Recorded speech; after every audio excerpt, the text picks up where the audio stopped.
म्हणतात की माणूस जसा विचार करते ना तसा बनत जातो. मग आता विचार कोणाचा करावा?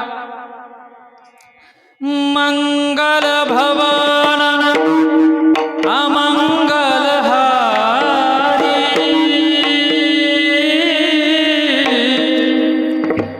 द्रवहु सुदशरथ अजर बिहारी राम सिया राम जय जय राम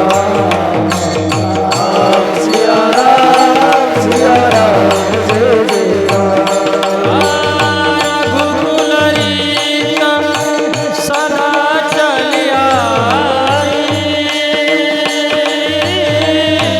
प्राण जाए पर वचन न जाए राम सिया राम जय जय राम सिया राम जय जय राम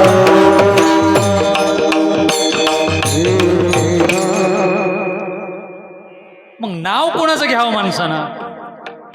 अरे त्या भगवंताचं ज्याच्या सारखा मला व्हायचंय म्हणून त्याचं नाव दिलं आम्हाला.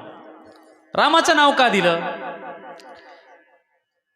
तुकोबरायला वाटतं की सामान्य जीव संसारात जन्माला आला, सांसारिक म्हणून जगत असताना ज्या नीतिमूल्यांची गरज आहे ना, ज्या नीतिमूल्याची गरज माणसाला आहे ना, ते नीतिमूल्य फक्त मला प्रभू रामचंद्र देऊ शकतात. आणि ते नीतिमूल्य माझ्यात रुजले पाहिजेत म्हणून रामाचं नाव मला घ्यायचं आहे. रामाचं मंदिर बांधणारे लोक सुद्धा एका वर्षामध्ये 72 गोष्टी बोलतात. काय भरोसा करावं ह्यांच्यावर?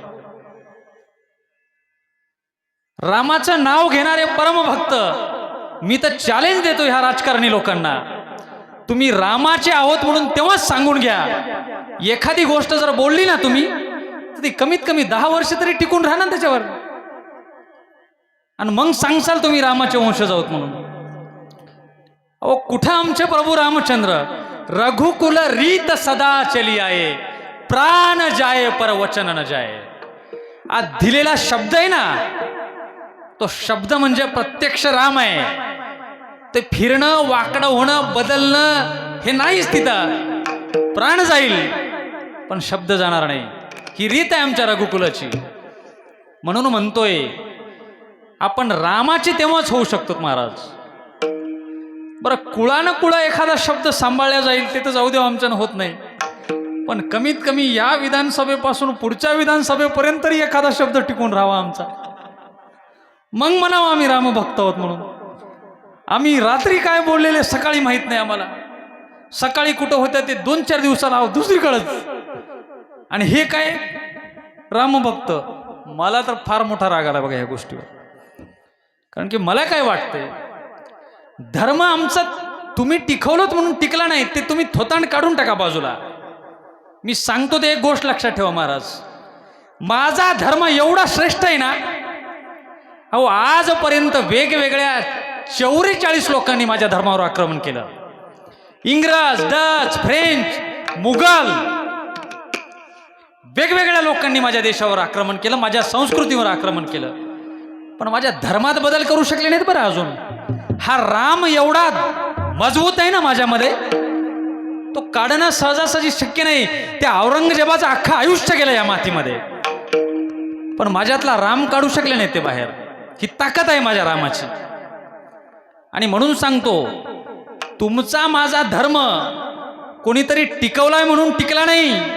अहो गेल्या 5000 वर्षापासून माझ्या धर्माची प्रेरणा प्रभू रामचंद्र आहेत. 5000 वर्षापासून माझ्या धर्माची प्रेरणा भगवान श्रीकृष्ण आहेत. यदा यदा हि धर्मस्य ग्लानिर्भवति भारत अभ्युत्थानमधर्मस्य तदात्मानं सृजाम्यहम्. परित्राणाय साधूनां विनाशाय च दुष्कृतां धर्म संस्थापनार्थाय संभवामी युगे युगे. भगवान श्रीकृष्णाने मला शब्द दिलेला आहे, जेव्हा जेव्हा धर्मावर ग्लानी येईल ना, पुन्हा पुन्हा मी अवतार घेईल. नीतिमूल्यांचा त्याग करून धर्माची स्थापनाच होऊ शकत नाही माय बापो, हे डोक्यात ठेवा. माझा धर्म श्रेष्ठ झाला पाहिजे हे जर मला वाटत असेल ना, कुठल्या तरी पाकिस्तानच्या लोकांनी चुकीचं वागलं म्हणून आम्ही चुकीचं वागावं, हे माझ्या धर्माची शिकवण नाही. माझा धर्म टिकूनच आहे त्या नीतिमूल्यांवर. जे नीतिमूल्य ज्या दिवशी नष्ट होतील ना, त्या दिवशी धर्म सुद्धा नष्ट होईल.